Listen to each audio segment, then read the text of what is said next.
여러 가지로 우울한 날인데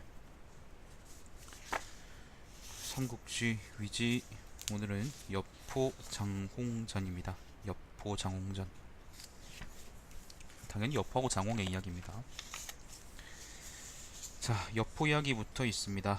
여포는 자가 봉선이고 오원군 구원현 사람이다. 구원이라 그러면은요, 구원이라는 곳이 이 북쪽 지역입니다. 그 흉노하고 접경지대 근처라고 생각하시면 됩니다. 자, 용감하고 싸움을 잘해서 병주에서 벼슬을 했다. 병주가 이 보라색 땅. 병주자사 정원이 기도위가 되어 한해의 군대를 주둔시켰을 때 여포를 주부로 임명하고 매우 잘 대해주었다. 한해라는 것은 여기죠.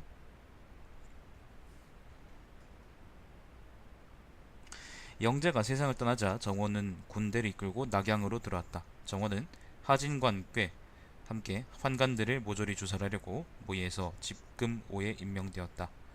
하진이 실패하자 동탁이 수도에 들어와 난을 일으켜 정원을 죽이고 그의 군사들을 손에 넣으려 했다.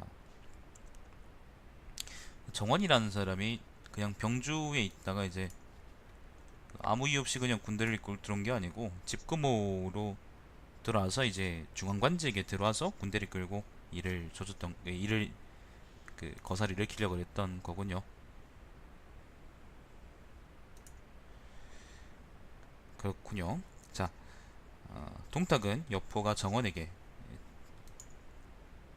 신임을 얻었음을 알고는 여포를 꿰어 정원을 살해하도록 했다. 뭐 양아버지 뭐 그런 얘기는 없습니다. 여포가 정원의 머리를 베어 동탁에게 바치니 동탁은 여포를 기도위로 삼고 매우 아끼고 신임하였으며 부자의 서약을 맺었다. 이건 양아들이 나오네. 여포는 활쏘기와 말타기에 능숙했고 남보다 힘이 세서 자신을 비장이라 불렀다. 날아다니는 장군이라는 의미입니다. 얼마 후에 종랑장이 일었으며 도정 후에 봉해졌다. 동탁은 다른 사람을 만날 때 예의가 없었으며 다른 사람이 자신을 해할까 두려워 밖으로 나갈 때나 집에 있을 때 항상 여포의 호의를 받았다. 그러나 동탁은 성정이 강팍하고 편벽되어 화가 나면 곤란함 따위는 생각지도 않고 성에 차지 않으면 조그만 일에도 여포에게 창을 던졌다. 여포가 여포가 힘과 민첩으로 창을 피하고 동탁에게 고개 숙여 사죄하면 동탁의 분노는 즉시 가라앉았다. 고영삼국지예요. 고영삼국지 보면은 그 고영삼국지를 보면은 그 동탁이 화나면 여포한테 창을 던지는 장면이 있어요. 그냥 고영제가 이제 난 되게 재밌게 표현했구나라고 생각했었는데 이게 정사에 나오는 기록일 줄은 몰랐습니다. 진짜 창을 던졌나 보네요. 자, 그러나 이로 말미암아 여포는 몰래 동탁에게 원망하는 마음을 품었다. 창을 던지니까 동탁은 항상 여포에게 중합, 그러니까 내실의 작은 문이랍니다. 중합을 지키도록 했는데 여포가 동탁의 시녀와 사통하게 되었다. 초선 그런 이야기는 없고요. 이 일이 발각될까 두려워진 여포는 절로 마음이 불안했다. 친유하고 섹스했나 봅니다. 자, 그 일에 앞서 사도 왕유는 여포가 같은 고향 사람에다가 건장한 인물임을 알고 그를 후하게 대접해 친하게 지냈다. 나중에 여포는 왕윤을 찾아가 동탁이 하마터면 자신을 죽일 뻔했던 상황을 설명하였다. 마침 왕윤은 복야 사손서와 함께 동탁을 주살하려고 몰래 모의하고 있었는데 이 일을 여포에게 알려 안에서 응하게 하니 여포가 말했다. 나와 그는 부자 관계인데 어떻게 그럴 수 있겠습니까? 왕윤이 말했다. 당신은 성이 여씨이니 동탁과는 본래 고륙이 아닙니다. 지금 그대는 언제 죽을지 몰라 근심하면서 무슨 부자 관계를 말합니까? 여포는 이 말을 듣고 드디어 그 일을 도모할 것을 허락하고 칼을 들어 동탁을 찔러 죽였다. 이 일은 동탁전에 실려있다. 앞에 이제 이원유 전에 나와 있는 얘기죠. 자, 왕유는 여포를 분무장군에 임명하고 가절을 주어 삼공과 같은 의례로 대하고 온후로 봉해서 함께 조정해 정치를 맡았다. 여포는 동탁을 죽인 후 동탁의 출신지인 양주 사람들을, 양주라는 게 요 지역입니다. 요 지역, 요 멀리 지역, 서쪽 지역, 양주 사람들을 두려워하고 증오했으며 양주 사람들이 역시 여포에게 원한을 품었다. 이런 까닭에 이각 등이 서로 결탁해서 군대를 끌고 돌아와서 장안성을 공격했다. 요 이야기는 앞에 역시 또 동, 이원, 유 전에 잘 나와있죠, 그죠? 자, 여포는 그들을 막을 방법이 없었으며 이각등은 마침내 장안에 들어왔다. 동탁이 죽은 지 60일이 지나 여포 또한 패배했다. 그는 수백 기의 기병을 이끌고 무관을 빠져나가 원술에게 가려고 했다. 무관이라는 거는요, 그 관중에서 바깥으로 중원지방으로 나가는 길이 한 두 가지가 있어요. 하나는 이제 요 북쪽 가는 거고, 하나는 요 남쪽으로 무관으로 들어와서 남양으로 들어가는 길입니다. 사실 중원은 아니죠, 이게. 여기를 우리가 중원이라고 보통 부르니까. 아무튼 밖으로 나가는 길입니다. 무관. 어디까지 읽었지? 자, 여포는 스스로 자신이 동탁을 죽인 것은 원수를 위해 복수한 것이라고 생각했고 그 덕을 보고자 했다. 왜냐하면 동탁이 원술의 그 숙부나 그런 사람들을 많이 죽였거든요. 그 얘기는 또 앞에 동, 이원, 유 전에 나와있죠, 그죠? 그러나 원술은 그가 뜻을 뒤집은 것을 증오해 여포를 거부하고 받아들이지 않았다. 여포는 할 수 없이 북쪽 원소에게 갔고 원소는 여포와 함께 상산에 있는 장현을 공격했다. 원술한테 있다가 요 원술이 안 받아주니까 요 북쪽에 있는 원소한테 갔습니다. 원소는 상당에 있는 상당이 아니죠. 상산이니까 상산이가 여기네. 여기 있는 장현을 그러니까 흑산적이죠. 흑산적의 장현을 공격했다고 합니다. 장현은 정예 군대 1만과 함께 기병 수천 명을 거느리고 있었다. 여포는 적토라고 불리는 좋은 말 한 피를 가지고 있었다. 적토만은 나오는군요. 여포는 항상 그와 친하게 지내는 성념, 위월 등과 함께 예봉을 꺾고 진지를 부숴 마침내 장현의 군대를 격파했다. 승리 후 여포가 원수에게 군대를 충원해 줄 것을 요구하고 게다가 여포의 장수와 병사들이 약탈을 일삼자 원수도 여포를 두려워하며 기피했다. 오래지 않아 여포는 원수의 속마음을 알아차리고 원수에게 떠나는 것을 허락해달라고 청했다. 원수는 여포가 돌아와서 자신을 해칠까 두려워 장사를 자객으로 보내. 장사라는 거는 뭐 힘센 사람, 그 밤에 여포를 암살하도록 했는데 성공하지는 못했다. 일이 탄로나자 여포는 한해로 도망가서 장양과 합세했다. 자, 한해 태수 장양, 상당 태수죠 사실. 장양은 상당에 있던 사람인데 한해라고 나와있네. 자, 원소는 아무튼 뭐 사정이겠지. 병사들에게 여포를 추격하도록 명했으나 모두들 여포를 두려워하며 감히 가까이 다가가려는 자가 없었다.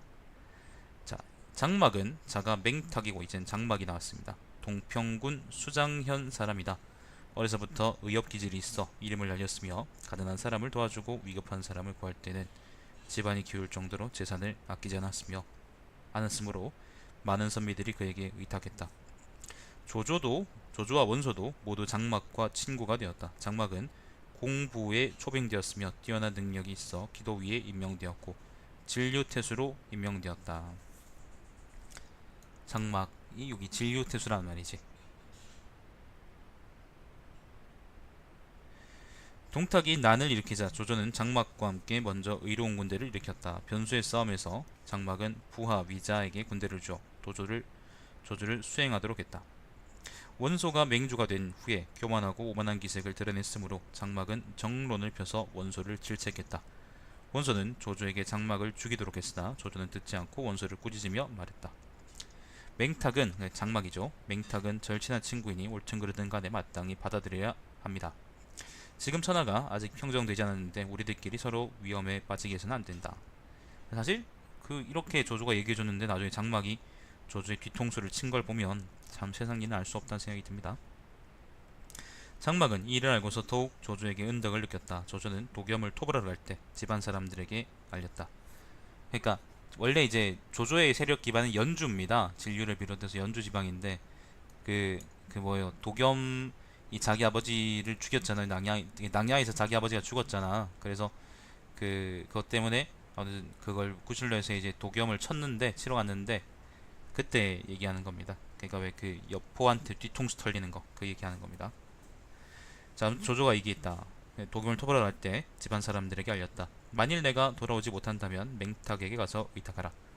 조조가 나중에 돌아와 장막을 만나자 서로 얼굴을 맞대고 울음을 터뜨렸다. 그들의 친밀함은 이와 같았다. 여포가 원소를 버리고 장양을 따를 때 도중에 장막을 찾아가 만났다. 이별할 때 두 사람은 손을 맞잡고 맹세했다. 원소는 이 일을 듣고서 매우 증오했다.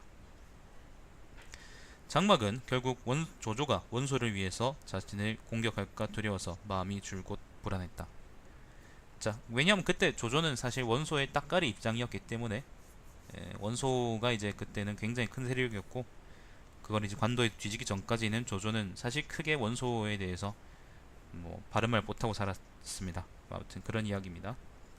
정평 원년 194년 조조가 다시 도겸을 정벌하러 가는데 장막의 동생 장초가 조조의 장수 진공, 종사중랑, 허범, 왕해 등과 공모해 조조를 모반하였다. 자, 진공이 나왔습니다. 진공은 장막에게 말했다. 지금 영웅 호골들이 모두 일어나 천하는 나뉘어 흩어졌습니다. 당신은 천리에서 모은 무리들로 마땅히 사방의 적과 싸워야 하는데 칼을 어루만지면서 곁눈질만 하고 눈치만 보고 있으며 또한 호골이 되기에 충분하거늘 도리어 다른 사람에게 제압당하고 있으니 너무 비굴하지 않습니까? 지금 조조의 군사인 주군이 동쪽으로 출정 가서 그곳은 텅 비어 있으며 조조의 군사인 주군이라고요? 주군이라는 게 조조의 사병을 얘기하는 건가? 아니면 뭐 사람 이름인가? 사람 이름은 아닌 것 같은데. 자, 아무튼 텅 비어 있으며 여포는 장사라서 그의 앞에 대적할 적이 없는 듯 잘 싸울 것이니 만일 그를 영접하면 함께 연주를 다스리게 될 것입니다. 천하의 형세를 보고 일의 변하고 통함을 기다려보건대 이는 또한 천하를 종횡할 유일할 때입니다. 장막은 진공의 말을 듣고 그렇게 하기로 했다. 조조가 막 진공에게 군대를 이끌고 동군에 주둔하라고 했을 때 진공은 그 군대와 함께 동쪽으로부터 여포를 맞이하여 연주목으로 삼았으며 복양을 점거했다. 복양이라 그러면은 여기가 산양, 태산, 아무튼 이 근처 어디라고 생각하시면 됩니다. 동군이 복양자리일걸요 아마도. 자세히 내가 잘 모르겠네. 아무튼 복양을 점령했답니다. 자, 각 군과 현이 모두 여포에게 호응했는데 견성, 동하, 범, 세현만은 조조를 위해 성을 지켰다. 이것도 이제 연주의 어떤 지역들인데 이때 이제 여기 그 동하하고 견하고 범 요렇게 세현을 지킨 게 내가 알기로 정욱이었던 걸로 알고 있어요. 정욱하고 순욱이었나? 근데 그 사람들이 아니었으면은 조조는 이제 여기서 낙동강 오리알이 돼가지고 아마 역사 속에서 사라졌을 겁니다. 자, 아무튼 조조는 군대를 이끌고 돌아와 여포와 복양에서 싸웠는데 조조의 군대가 불리한 가운데 100여일 동안 서로 대치했다. 당시 가뭄이 든 데다가 황충이 들은다는 말은 사실 뭐 메뚜기다 그런 거겠죠, 그죠? 아니 해충이나. 자, 수출이 적었으므로 백성들은 서로 잡아먹기도 했는데 여포는 동쪽 산양에 진을 치고 있었다. 산양은 여기죠. 2년 동안 조조는 많은 성을 탈환했으며 거야에서 여포를 쳐부셨다. 여포는 동쪽으로 달아나 유비에게 갔다. 결국에는 조조하고 여포 사이의 싸움이 끝나고 싸움에서는 조조가 이기고 조조가 연주를 탈환했고, 그죠? 여포는 동쪽에 있는 유비, 그때 도겸한테 아마 의탁하고 있었을 유비한테 가서 주둔했다고 합니다. 장막은 여포를 따라가면서 장초에게 가족을 맡기고 옹구의 군대를 주둔시켰다. 조조는 몇 달 동안 포위하고 공격해 그들을 죽이고 장초 및 그의 가족 모두를 참수했다. 장막은 원술이 있는 곳으로 와서 구원을 청했으나 권병이 오기도 전에 부하병사에게 죽임을 당했다. 장막이 죽었습니다. 협객 장막이 죽었습니다. 자, 유비가 동쪽으로 가서 원수를 공격했을 때 여포는 합의성을 습격해 취했다. 자, 유비가 원수라고 또 싸우고 있을 때, 그죠? 원수라고 싸우고 있을 때 여포가 또 유비의 뒤통수를 치고 서주를 먹었습니다. 유비는 돌아와서 여포에게 귀의했다. 근데 유비는 또 자기 뒤통수를 친 여포한테 가서 귀의했고요. 참 기묘해요, 그죠? 여포는 유비를 파견해 소패에 주둔시키고 스스로 서주 자사를 칭했다. 이 근처 어디가 소패인데 정확히는 잘 모르겠습니다. 아무튼 이 근처 어디입니다. 원술이 장수, 기령 등과 보병, 기병 3만을 보내 유비를 공격하자 유비가 여포에게 구원을 청하니 여러 장수들이 여포에게 말했다. 장군은 항상 유비를 죽이려고 했으니 지금 원술의 손을 빌려 죽이십시오. 여포가 말했다.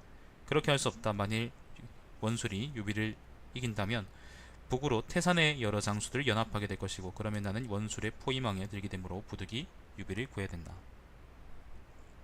태산이 여기죠. 그러니까 원술이 여기 회남 땅에 있었었는데 그때 만약에 원술이 먹도록 두면 여기 있는 넓은 땅이 원술의 세력권에 들어간다, 뭐 그런 얘기입니다.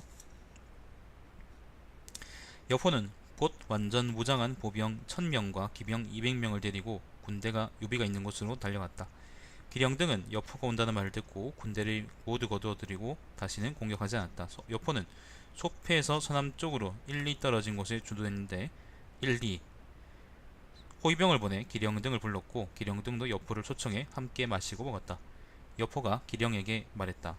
현덕, 유비죠. 현덕은 나의 동생이요. 동생이 여러분 때문에 곤경에 처했으므로 구하러 온 곳입니다.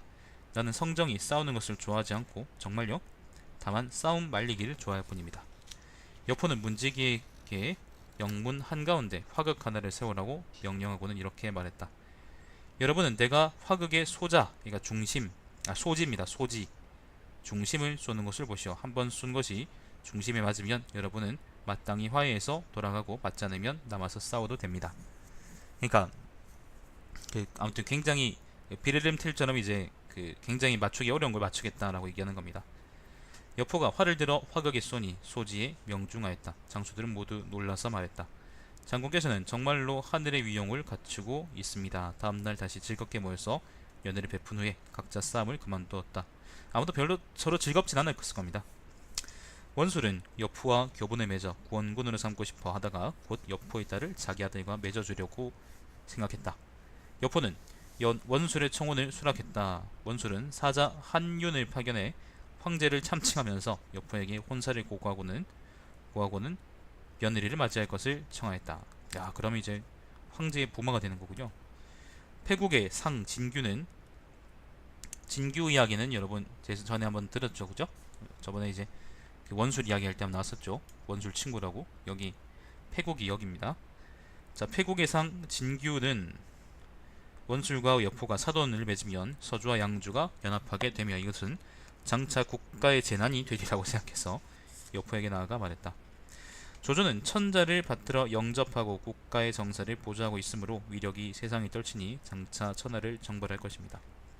장군께서는 마땅히 조조와 협력해 책략을 세우고 태산과 같은 안정을 도모해야 합니다. 지금 원술과 사돈지간이 되면 천하에 의롭지 못한 원성을 얻게 돼 반드시 계란을 쌓아놓은 것 같은 위험에 처할 것입니다.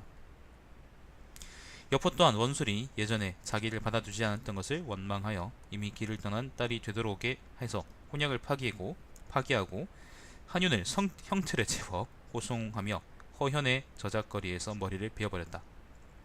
진규는 아들 진등으로 하여금 조조를 만나게 하려고 했으나 여포는 그를 파견하도록 승낙하지 않았다. 때마침 조정에서 사자가 와서 여포를 좌장군에 제수했다. 여포는 매우 기뻐하며 진등이 가겠다는 말을 듣고는 상소를 가지고 가서 은혜에 보답하도록 했다.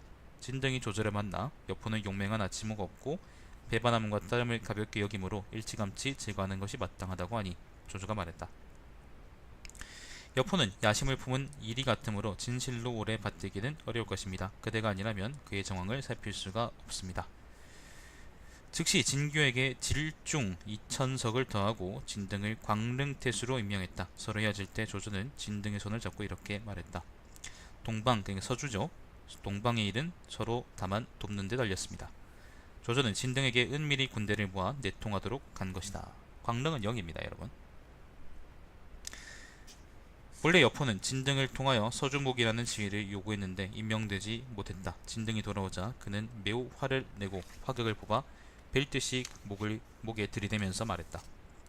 그대의 아버지는 내가 조조와 협력하라고 권해서 공로가 원술입니다.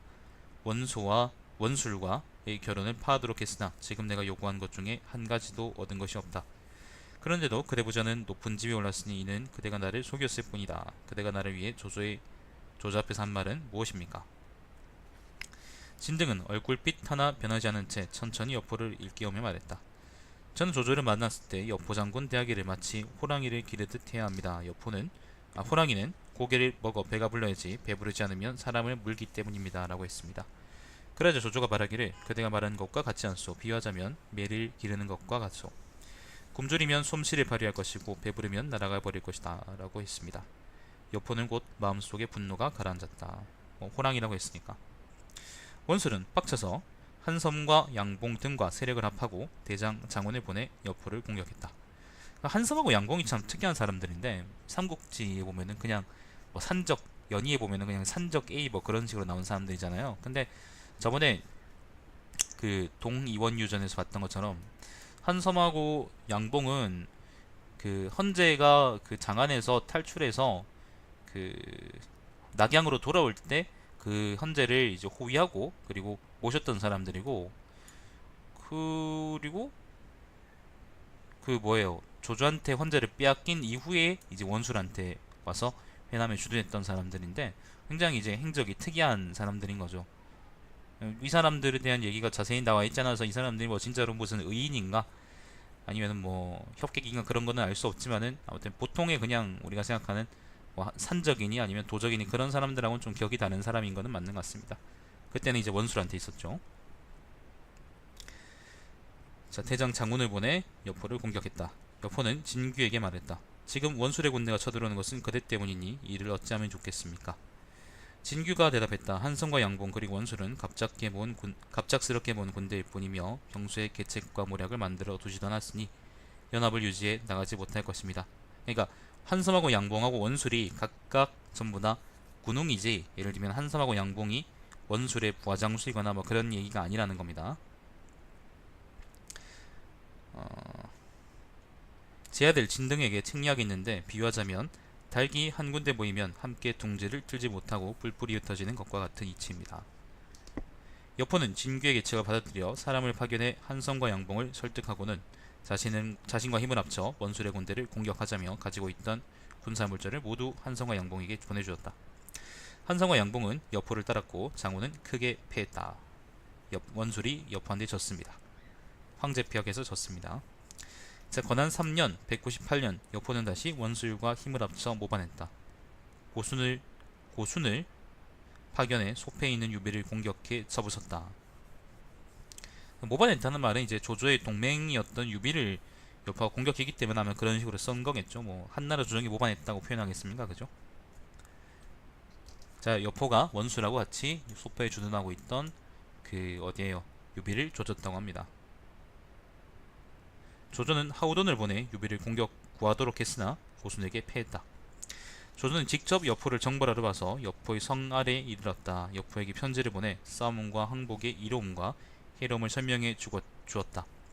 여포가 투항하려 하자 진공 등은 자신들이 지은 죄가 깊음을 생각해 그의 계획을 저지했다.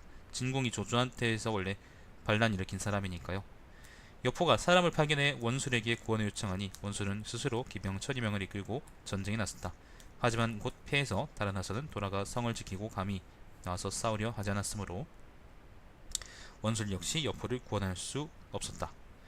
여포는 비록 날래고 용감했지만 계책이 없고 의심과 질투가 많아 부하를 통제할 수 없었으며 단지 몇몇 장수들만 믿었다. 그러나 장수들도 저마다 의견이 달라 서로 믿지 않았으므로 싸울 때마다 대부분 크게 패했다.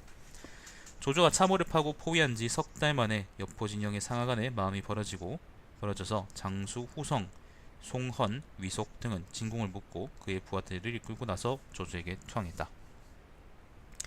여포는 직속 부하들과 함께 백문루에 올랐다. 그때 군대 포위망이 좁혀오자 여포는 하는 수 없이 내려와 항복했다. 자, 드디어 여포가 산채로 끌려왔는데 여포가 말했다. 여포가 항복한 거군요. 어쨌거나 너무 꽉 조이게 묶었으니 지금 조금 느슨하게 하십시오. 조조가 말했다. 큰 호랑이를 묶었으니 부득이 꽉 조여야 한다.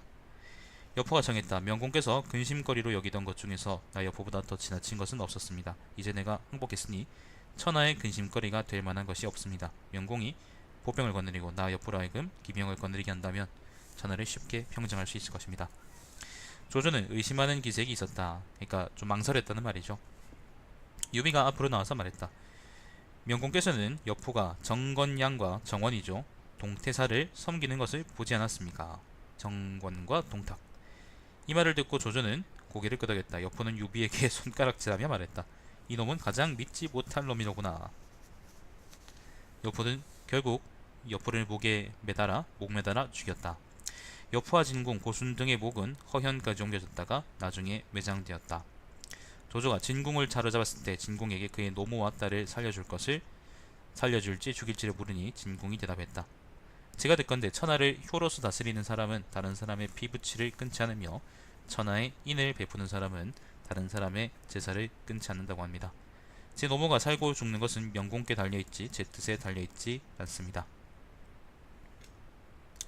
조조는 진궁의 노모를 불러서 여생을 마칠 때까지 봉양해 주었으며 딸도 시집 보내 주었다. 진등은 자를 원룡이라고 하며 광릉에서 위세와 명성이 있었다. 또 협력해서 여포의 배우를 친 공적이 있어 복파장군을 됐으나 39살 때 죽었다.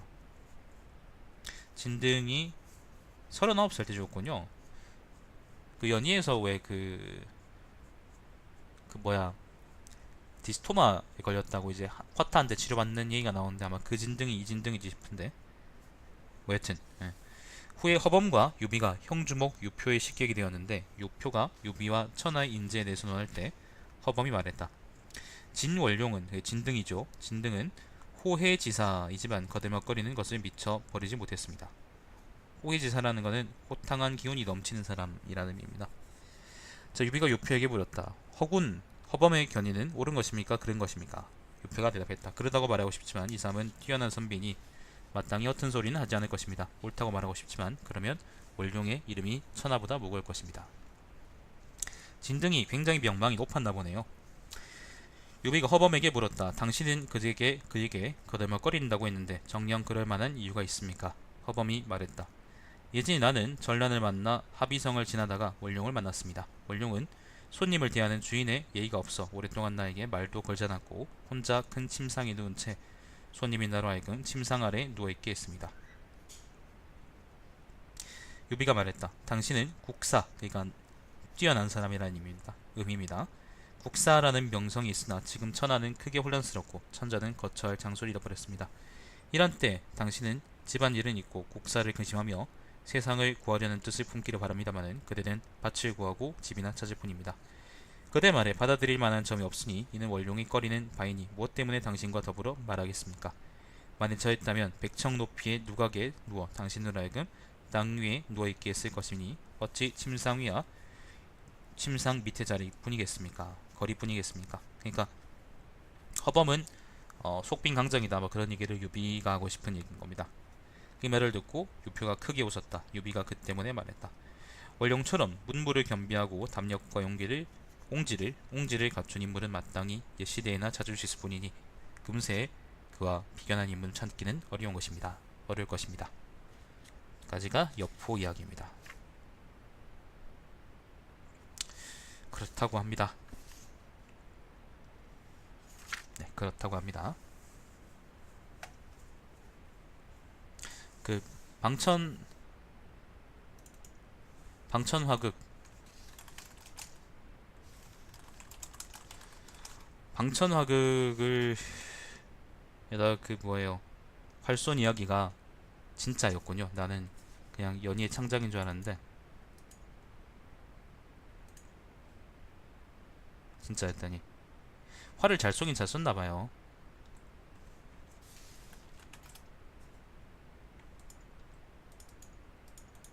활을 확실히 잘 쏘긴 잘 쏜나 봅니다. 자, 이번에는 장홍 이야기입니다. 장홍, 여포 장홍전 중에 장홍. 자, 장홍은 자가 잠원이고 광릉군 사양현 사람이다. 아버지 장민은 흉노 중랑장과 중산과 태원의 태수를 역임하였는데 부임지마다 명성을 떨쳤다. 태원하고 중산은 이 근처 땅들입니다. 이 근처 땅들.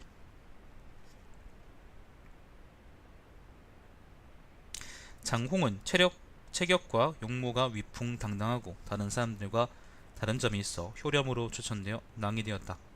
당시에 삼서의 낭을 선발해 현의 우두머리를 채웠는데 낭야 사람 조욱은 거현의 장이 되었고 동래 사람 유효는 하읍현의 장이 되었다.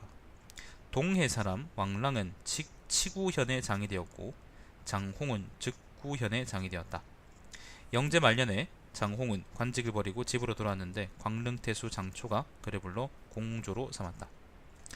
동탁이 황제를 살해하고 국가를 위기에 빠뜨리려고 획책하니 장홍은 장초에게 말했다.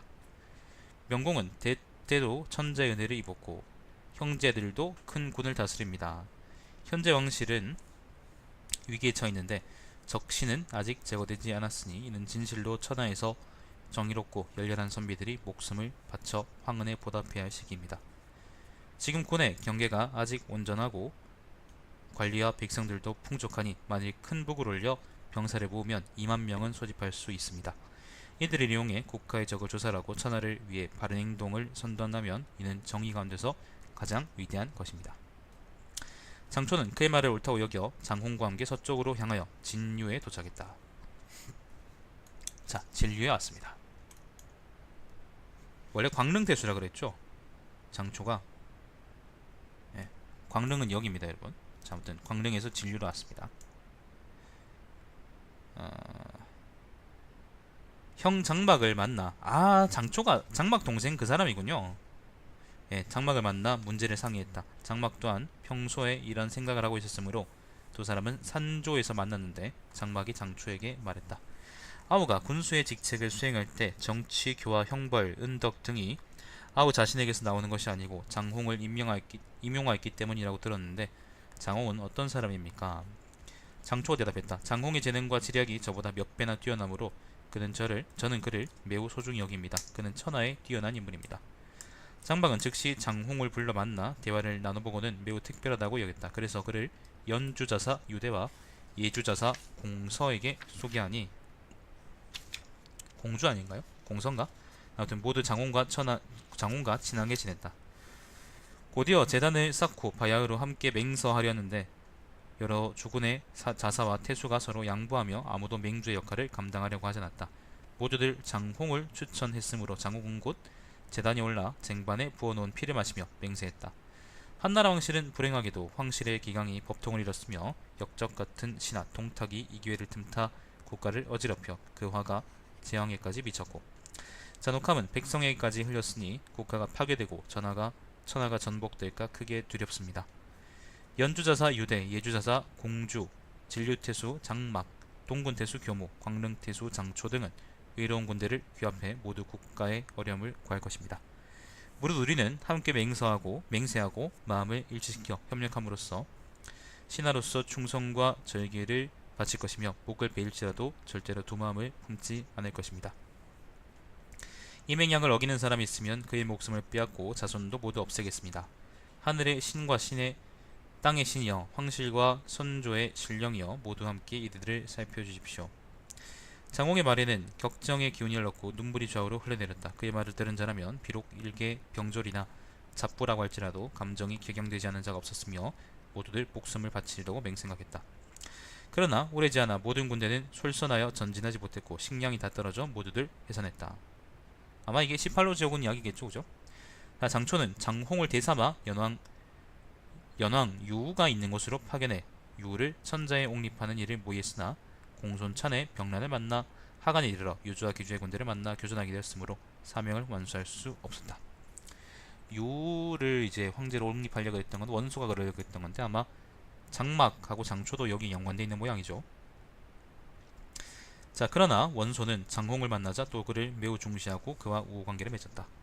청주자사 초하가 죽자 원소는 장홍에게 청주에 남아 다스리면서 그곳 백성들을 위로하게 했다. 장홍이 청주에 재임한 지 2년이 되자 도적들은 모두 달아나 버렸다. 원소는 그의 능력에 감탄하여 동군태수로 옮기고 동무양을 다스리게 했다. 청주에 왔다가 동군으로 왔다고 합니다. 조조가 옹부에서 장초를 포위하자 장초가 말했다.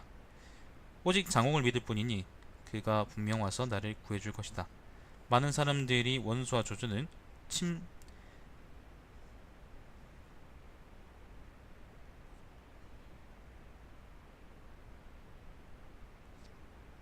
잠깐만요, 여러분.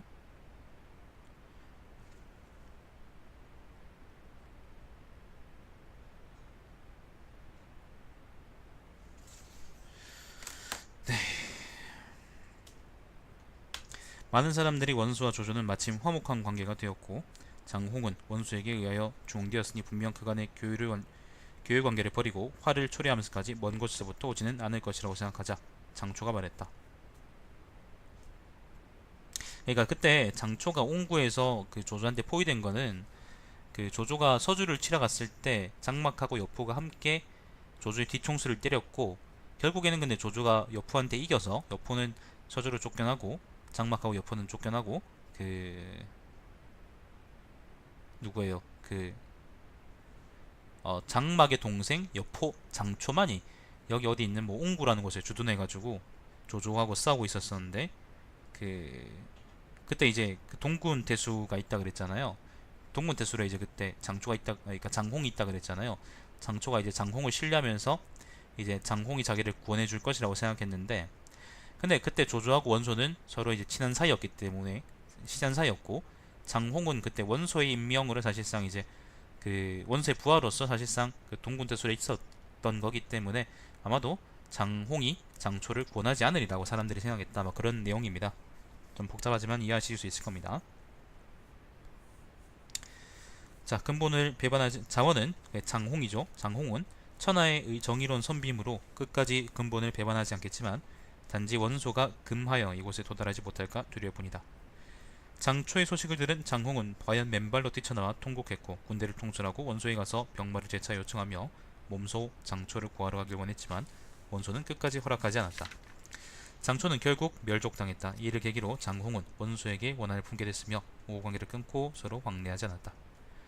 원소는 군대를 일으켜 장홍을 포위했으나 해를 넘기도록 함락시키지 못했다. 원소는 장홍과 같은 고향 사람 진림으로 하여금 장홍에게 보낸 편지를 쓰게 해서 저항할 경우와 귀순할 경우에 이해 득실을 알려주면서 은덕과 도리에 대해서 장홍을 꾸짖었다. 장홍은 다음과 같이 답장을 썼다. 당신과 이별한 후 그리움의 자나깨나 그대 생각뿐입니다. 우리 서로의 거리가 몇 발짝이면 닿을 뿐임은 다행입니다마는 서로의 뜻에 따라 취하고 버리는 선택을 다시금 달리했기에 만나지 못합니다. 이 일은 슬프기 짝이 없지만 마음속에 담아둘 수밖에 없습니다. 일전에 그대는 나를 버리지 않고 욕되게도 다시금 따사로운 편지를 보내 이해득실을 서술하며 공적이든 사적이든 매우 절실한 배려를 보여주었습니다. 이거 장홍이 보낸 겁니다. 그냥 진림이 장홍한테 보내니까 장홍이 이제 회신을 보낸 거예요. 잠깐만요. 내가 즉시 답장을 보내지 않았던 이유는 한편으로는 나의 학식이 천박하고 재능이 노둔하여 그대 힐문에 응할 도리가 없었기 때문이며, 다른 한편으로는 그대는 첩씨를 데리고 주인 원소죠. 원소가 있는 곳에 머물러 휴식을 취하고 있으며 고향은 멀리 동조에 있는데도 원소에게 얻기 어려운 신임을 얻었으나 저는 오히려 주인에게 보복하는 적이 되었기 때문입니다. 이런 상황에 당신이 원소를 위해서 편지를 썼습니다마는 그대가 비록 속에 있는 감정을 토로하고 간과 쓸개를 땅에 바르며 온 힘을 다해 충성을 나타내도 몸이 멀어지면 죄를 얻게 될 것이고, 감미로운 말을 하더라도 비난을 받을 것인데 이처럼 한참 당신 자신의 앞뒤도 구할 수 없는 상황에서 어찌 다른 사람을 구일하겠습니까? 또한 그대의 뛰어난 재능에 의지해서 경전을 못 읽고 이해했으니 어찌 지극한 이치를 깨닫는데 장애를 겪겠으며 내가 이렇게 하는 뜻을 이해하지 못하겠습니까? 그럼에도 내가 이러저러하게 말하는 것은 내가 보기에 당신의 말은 진실로 마음속에서 우러나는 것이 아니며 장차 자신의 재난을 구하려는 생각만 있기 때문입니다. 만일 길고 짧은 것을 헤아려보고 옳고 그른 것을 편별하고 헤아려본다면 옳고 그른 것에 대한 논의는 천하 사람에 따라 각양각색의 의견이 넘칠 것이며 설명할수록 더욱 모호하게 될 것이니 말하지 않아도 손해가 될 일은 없습니다. 또한 당신은 내가 절규를 선언하여 도의를 상하게 했다고 하는데 그런 말을 듣는 것은 결코 내가 참을 수 없는 일입니다. 때문에 나는 종이아붓을 내팽개치고 한마디도 답장하지 않았던 것입니다. 또한 그대가 멀리서 내 마음을 헤아린다면 나의 생각이 이미 정해져 다시는 바뀌지 않으리라는 것을 알 것입니다. 그러나 다시 그대의 편지를 받아보니 이부터 지금까지의 사례를 이용해 6장의 편지지에 상황에 섰는데 비록 내가 답장을 하지 않으려 했더라도 어찌 하지 않을 수 있겠습니까? 나는 비천한 사람으로서 본래 주인의 노고로 인해 큰 청주죠. 청주를 몰래 차지했으니 주인의 의내는 결코 깊고 두텁습니다. 수인이라는 건 원소를 의미하죠. 그러니 내가 어찌 오늘날에까지 즐겁게 지내다가 스스로 돌아와 칼을 들고 싸우겠습니까? 매번 성벽에 올라가 군대를 지휘하다가 주인의 군기와 북을 바라볼 때마다 옛 친구 진림의 친밀한 배려에 감동해 활과 화살을 어루만지면서 나도 모르게 눈물을 흘려 얼굴을 덮습니다. 편지 엄청 길군요. 어찌하여 이런가요? 스스로 생각하기에 내가 주인을 보자 하면서 후회할 만한 것도 없었고 주인께서 나를 대해주신 것도 보통 수준을 훨씬 넘었습니다. 내가 임무를 맡았던 처음에는 스스로 큰 일을 철저히 완수하고 한나라 왕실을 받들 것이라 생각했습니다. 그러나 천자께서 기뻐하지 않으시고 고향 서주가 공격을 당하고 광릉의 군장, 그러니까 장초죠. 광릉의 군장이 유리의 횡액을 만나게 되고, 그러니까 유리의 횡액이라는 것은 이제 주나라 문왕이 갇혀있던 감옥 이름인데, 감옥이 있던 지명인데, 아무튼 뭐 그 큰일 당했다 뭐 그런 말입니다. 포위당했던 거니까. 자, 만나게 되고 진류태수가 장막이죠. 장막이 군대를 모집한 일 때문에 공격당할 줄 어찌 알았겠습니까? 구원하려는 계획은 물거품이 되었고 충효의 명분은 상실되었으며 나이를 먹어선 친구를 외면해서 저의 옛 교우의 의리를 훼손시켰습니다.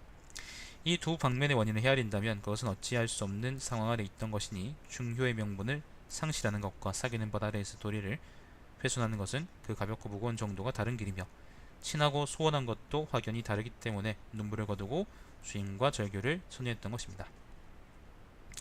만일 주인이 친구를 조금이라도 생각하는 마음을 갖고 남은 자에게 자리를 비켜주어 경의를 나타내고 떠나간 자에게는 새사로운 원망을 없애고 떠나간 친구들에게는 복수에 급급하지 않고 형벌을 분명히 하여 자신을 보좌하게 한다면 나는 계찰의 겸양, 계찰이라는 것은 그 연릉계좌인데요. 연릉계좌라고 하기도 하는데 오나라의 왕족입니다. 근데 그 왕자리를 여러 번 사양해서 성인이다 라고 이제 한번 얘기를 드렸던 사람입니다. 어딘 사람이었던 것 같아요. 그 얘기는 오태백세가를 보시면 나와 있습니다. 사기 오태백세가. 자, 나는 계찰의 겸양의 뜻을 높게 사서 오늘의 전쟁을 하지 않을 것입니다. 무술의 나의 말을 증명할까요? 예전에 장경명, 장도입니다. 장도, 거럭군 태수 장도. 자, 장경명은 직접 단에 올라 피를 마시며 맹세하면서 주인의 명을 받아 동문서주하며 한복에게 원수의 부하였나 보네요. 자, 한복에게 기주목의 인장을 양도하도록 하여 주인이 영토를 얻게 하였습니다. 그러나 후에 단지 임명을 받고 천자를 아련하였으며 자기를 받아 자손에게 전해줄 자격을 얻었다는 이유로 눈 깜짝할 사이에 과실을 살펴 주는 관용을 얻지 못하였기 때문에 일족이 모두 죽임을 당하는 재난을 만나게 되었던 것입니다. 여봉선은 여포죠. 여포는 동탁을 토벌하러 가기 전에 권병을 부탁했지만 얻지 못하자 떠날 것을 알렸을 뿐인데 또 무슨 죄가 있습니까? 게다가 오히려 여포는 주인 등의 자객에 의해 목숨을 잃을 뻔한 지경에서 이까지 이르렀습니다. 왜냐하면 예전에 여포가 아까 여포자옹전에서 앞쪽에 여포 이야기를 보면은 그 원소가 여포를 암살하려고 장사를 벌였다 뭐 그런 얘기가 있죠, 그죠? 그 얘기를 얘기하는 겁니다. 자, 유자황, 유훈입니다. 유훈은 사저로 보내져 길이 넘었는데도 사명을 완수할 수 없게 되자 주인의 위세가 두렵고 육친이 가엾게 여겨져 거짓으로 귀국하기를 원했으므로 이는 충유의 마음을 갖고 있으며 패도에는 어떠한 손실도 없게 한 사람이라고 할 수 있습니다. 그러나 그는 깃발 아래 묻힌 시체가 되어 죄를 줄이거나 면할 기회를 걷지 못했습니다. 유훈 이야기는 잘 모르겠네요. 자, 아무튼 뭐 다른데 또 나오겠죠. 나는 비록 어리석어서 시작과 끝을 예측하거나 미미한 징후를 보고 명백한 결말을 예언할 수 없는 사람이지만 주인의 생각을 추측할 수 있습니다. 어떻게 하여 이 세 사람의 죽음이 당연하고 사형에 해당하는 벌을 받게 되었습니까? 실제로 주인은 산동 지역을 통일하고 병사를 증강하는 적을 토벌하려고 했지만 또한 병사들이 두 마음을 품은 주인을 의심하는 것을 막을 방법이 없었습니다. 때문에 천자의 명령을 버리고 독단적으로 정권을 휘두르는 것을 존중하게 된 것이고 주인의 원칙에 동조하는 자는 영달을 잊고 떠나갈 준비를 하는 사람은 처형한 것입니다. 이것은 주민에게는 이익이 되나 여러 나라를 돌아다니는 신하의 바람은 아닙니다. 때문에 나는 앞사람 장초조 장초이를 교훈을 삼아 길이 없는 곳으로 달려가 필사적으로 싸우려는 것입니다. 아, 진짜 기네요.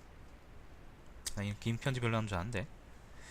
나는 미천하고 어리석은 사람이지만 일찍이 군자의 말을 들은 적이 있습니다. 이것은 내가 사실 하고자 한 것이 아니라 주인께서 초리하신 것입니다. 내가 나라의 백성을 버리고 이 성의 명령권을 행사하는 것은 확실히 군자는 망해도 적군에 투항하지 않는다라는 말대로입니다.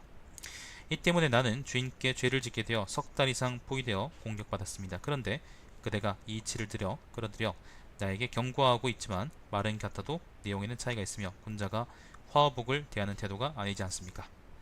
내가 듣기로는 의로운 사람은 부모를 배신하지 않고 충성스러운 사람은 군주의 뜻을 거스르지 않는다고 합니다. 이런 까닭에 나는 동쪽 향리에 있는 서주죠. 주를 존중하여 구원병으로 삼고 동군에서 군장을 도움으로써 사직을 안정시키려고 합니다. 이번 행동으로 두 가지 이익을 얻게 되어 충성과 효도를 다하려는데 어찌 제가 잘못했다고 하십니까? 당신은 도리어 저로 하여금 근본을 경시하고 장씨 가문과의 관계를 파괴하고 군주를 주인과 동등하게 대하라고 말하고 있습니다. 장씨 가문은 이제 장막하고 장초를 얘기하겠죠. 주인과 나의 관계는 연령으로는 보다 더 연장이지만 정분으로는 나와 독실한 친구 사이이기 때문에 길은 다르더라도 고별사를 하고 떠남으로써 주인과 절친한 사람을 안정시켰으니 명분이 정당해서 말도 이치에 맞는다고 할 수 있습니다. 만일 그대의 견해에 따른다면 초나라의 신포서가 친구 오자서에게 목숨을 바친 것은 당연하지만 진나라 조정에서 통곡한 것은 이치가 맞지 않을 것입니다. 신포서하고 오자서 이야기는요, 사기의 오자서 열전하고요, 손자 오기 열전 하고 초세가를 보시면 잘 나와 있습니다. 자, 아무튼 그대는 구차하게 화를 면하는 사소한 이익은 도모하면서 오히려 그대의 말이 도리에 어긋나는 것은 알지 못합니다. 그대는 아마도 성의 포위망이 풀리지 않을 것이며 원병이 오지 않을 것이라 보고 내가 인척간의 의리에 마음을 움직이고 평소 그대와의 우애를 생각해서 절개를 굽히고 구차스럽게 살아갈 것이며 정의를 지나치게 지키다가는 파멸할 것이라고 생각합니다. 옛날 춘추시대 제나라의 안영은 장공을 살해한 최서의 날카로운 칼이 들이닥쳤을 때도 뜻을 굽히지 않았고, 남산은 최서의 대역죄를 적는 붓을 꺾어 구차한 삶을 구걸하지 않았습니다. 그러므로 그들의 자태는 그림 속에 묘사되었고 명성은 후세까지 전해졌습니다. 하물며 나는 철벽 같은 성을 지키고 병사와 백성들의 힘을 모으고자 비축된 식량 3년 7을 1년치로 삼고 풀어서 궁궁한 사람들을 구제하고 가난한 사람들에게 나누어 주었기 때문에 천한 사람들이 기뻐하고 있는데 어찌하여 주인은 이곳에 성을 쌓고 병사들을 들녘에 분산하여 경작시키고 오랫동안 주둔하는 것입니까? 단지 가을바람이 길 위에 먼지를 날리고 백규가 말머리를 남쪽으로 하여 공격하고, 백규는 공손찬입니다. 장량과 장현이 강한 힘을 같이 내어 난을 일으키고 북쪽 변방지대에서 긴급함을 알려오고 좌우 신하들이 돌아오기를 간청할까 염려됩니다. 주인은 우리의 이러한 생각을 명확하게 살피고 깃발을 올려 군대를 철수하고 업성으로 돌아가 군대를 정돈해야 합니다. 어찌 오랫동안 노여워하고 치욕술하면서 우리 성 안에서 사납게 위세를 부린단 말입니까? 너는 내가 흑산적에 의지해서 구원병을 얻었다고 비난하면서 유독 주인께서 황건적과 연합한 사실만은 생각하지 못합니까? 도나 장현 등은 이미 천자의 임명을 받았습니다. 옛날 한 고조는 거야의 소택지대에서 팽화를 수복시키고 광모제는 농림에서 초석을 쌓아 마침내 종시켜 자리를 이어 제압을 성취하였습니다. 만일 군주를 보좌에서 교화를 흥하게 할 수 있다면 흑산적과 연합했다는들 또 무엇 때문에 버릴 수 있겠습니까? 하물며 나는 직접 조서를 받들어 그들과 행동한 것입니다. 장홍이 이제 동군에서 농성하면서 그 장현의 구원병을 받았던 모양이죠. 흑산적이 나온 거 보니까. 저 떠나십시오 공장이여. 공장이라는 것은 진림의 자입니다. 그대는 고향 밖으로 나와 이익을 구하고 나는 군주의 명령을 받들었습니다. 그대는 맹주에게 몸을 의탁하여 장안에서 관리로 임명되었습니다. 맹주는 원소죠. 그대는 내 몸이 죽으면 이름은 사라질 거라고 생각하겠지만 나는 그대가 살았는지 죽었는지 소문조차 들리지 않음을 비웃습니다. 슬픕니다. 우리는 근본은 같지만 가는 길이 서로 다릅니다. 그대는 스스로 노력하시기 바랍니다. 내가 더 이상 무슨 말을 할 수 있겠습니까? 까지가 편지입니다. 굉장히 기네요. 너무 길다. 원소는 장홍이 진림에게 쓴 편지를 보고 그가 투항할 의사가 없음을 알고 병사의 수를 늘려 거세게 공격했다. 성안의 양식이 다 떨어지고 밖으로부터 강성한 군병도 없는 상황에서 장홍은 혼자의 힘으로는 어려움을 피할 수 없음을 헤아리고 관리와 병사들을 소집해 일러 말했다. 원소는 도의가 없고 이를 도모할 때 원칙도 없으며 또 군장, 장초, 장초를 구해주지도 않았습니다. 나 장홍은 대의를 위해서 하는 수 없이 죽으나 여러분은 일도 없이 공연히 이던 화를 만나게 되었음을 유념하시오. 성이 함락되기 전에 저자를 데리고 탈출하십시오. 장군, 관리, 병사, 백성들은 모두 눈물을 흘리며 말했다.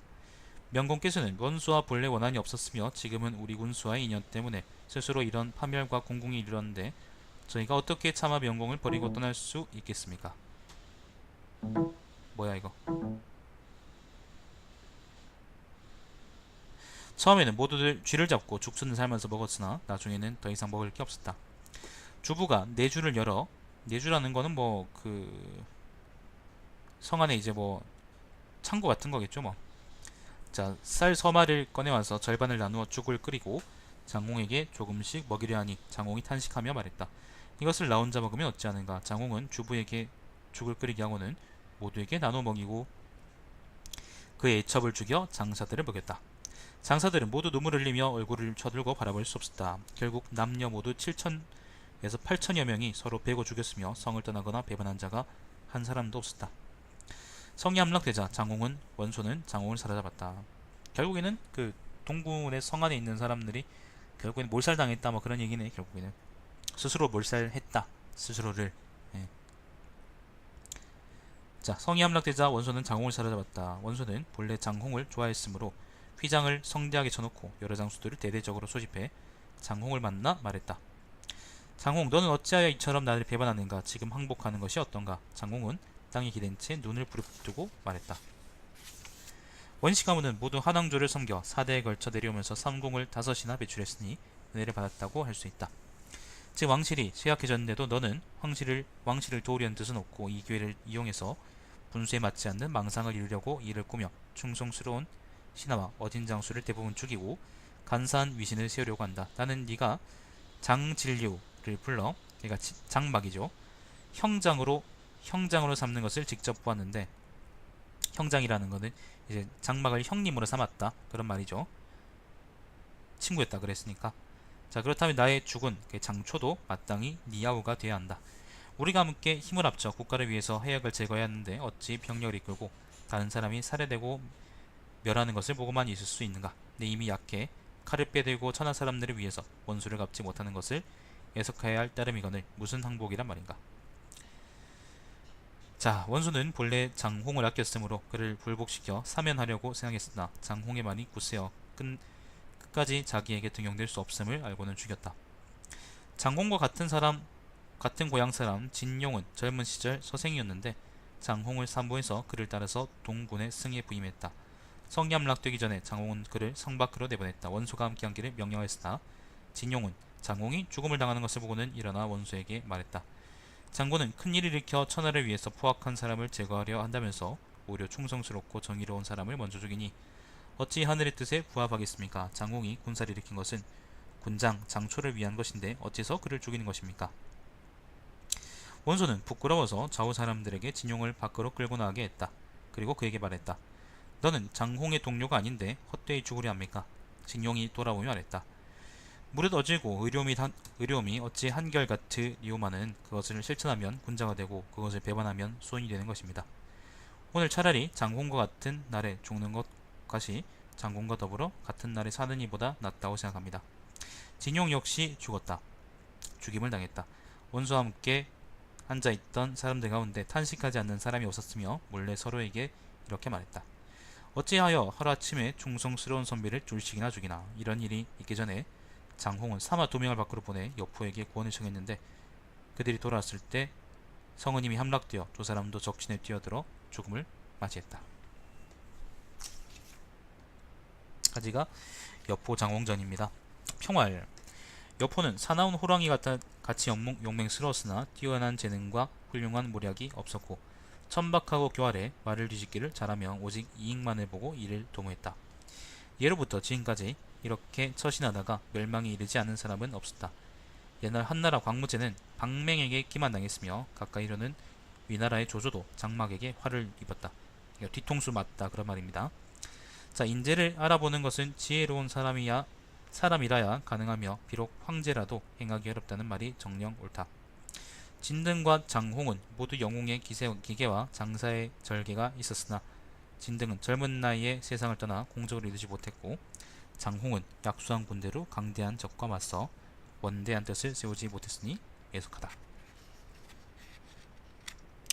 이거 여포 장홍전인데, 여포하고 장홍은 사실 그렇게 크게 서로 관련이 없습니다. 보시면 알겠지만은 그렇게 크게 관련이 없는데, 이렇게 아마 묶어 놓은 이유가 뭐냐면은, 내 생각에는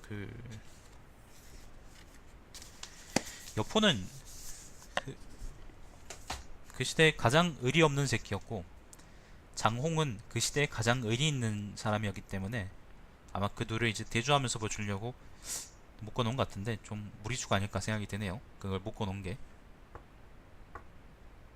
장홍이라는 사람이 뭐 우리가 연희에서 그렇게 유명한 사람은 아닌데, 아무튼 뭐 정사에서는 이렇게 열전으로 조명되고 있으니까 참 기묘하기도 하고. 예, 그렇습니다. 그래서 장홍은 죽고 여포도 죽었다 하는 게 결론이네. 자, 오늘 여기까지 하겠습니다. 이따가 생각이 내가 있을지 모르겠는데, 생각이 있으면 또 방송을 하고, 없으면은 방송을 안 하고. 자, 그렇게 하는 걸로 합시다. 일단 지금 여기 종료하겠습니다. 이따가는 뭐 로마 토토로투 할 수도 있고. 아무튼 삼국지는 더 이상 못 읽겠다 오늘은. 그 다음 열전은 이공손도 사장전입니다.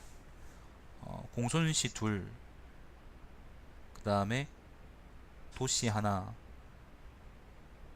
그 다음에 장씨 4명, 공손찬, 도겸, 장양, 공손도, 장현, 장수, 장로, 이렇게 그냥 성으로 묶고 놓은 것 같습니다. 사실 뭐 특별하게 이 사람들 간에 공통점이 있어 보이진 않고, 사실 사기의 경우에도 예를 들면 손자 오기 열전처럼, 사실 손자 오기 열전에는 손자하고 오기 얘기만 있는 게 아니고 그 손빈 얘기도 있거든요. 그런 식으로 여러 사람들 이야기 한꺼번에 몰려있긴 한데,